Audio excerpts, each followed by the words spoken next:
All right, I'm back on this 2019 BMW X3. I was called in here. Now, he told me I worked on this. And if you've seen the video number one, I'll post them both up at the same time on the Facebook group. I told you that I looked down in the caps, down, in the area down in here, and there is no UV dye. And all you guys, anybody who's watched all my videos knows how powerful my UV dye is, and I always leave it down inside the caps. Another thing, it doesn't have my mark on the caps.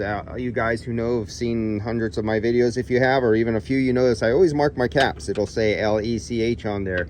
Then I'll have my sticker. So no UV dye, not even oil in the system. This was a body shop car. AC not working. I told you by putting my hands on the discharge line off the compressor, it's really burning hot.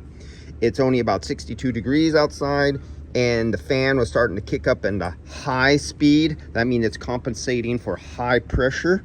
And I said, with these body shops, when you come down here and you look at right there, you see that heat exchanger in there? What you think is a condenser, it's not a condenser. That is glycol. And the glycol is going through the condenser, which is a heat exchanger right here.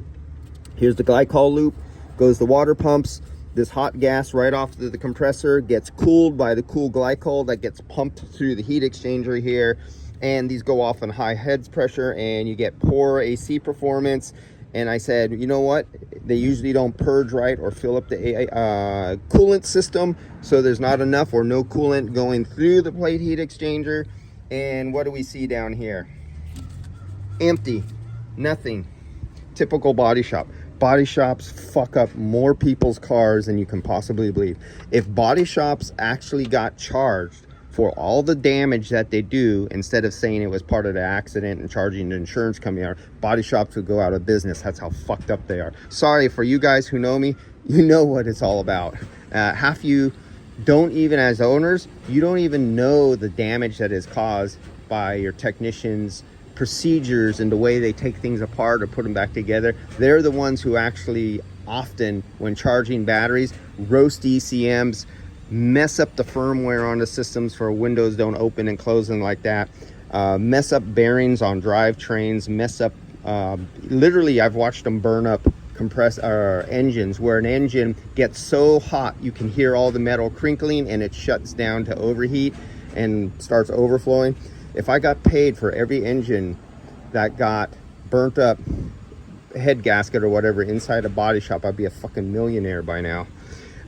See you guys later. I did test the refrigerant. It is pure refrigerant, so no problems there. Just a typical empty. And when I stuck my fingers on here and I felt no, there's nothing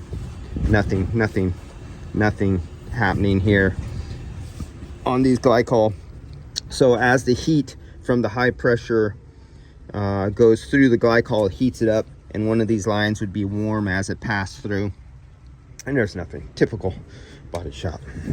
All right guys, $219 minimum charge, and off I go. That was quick.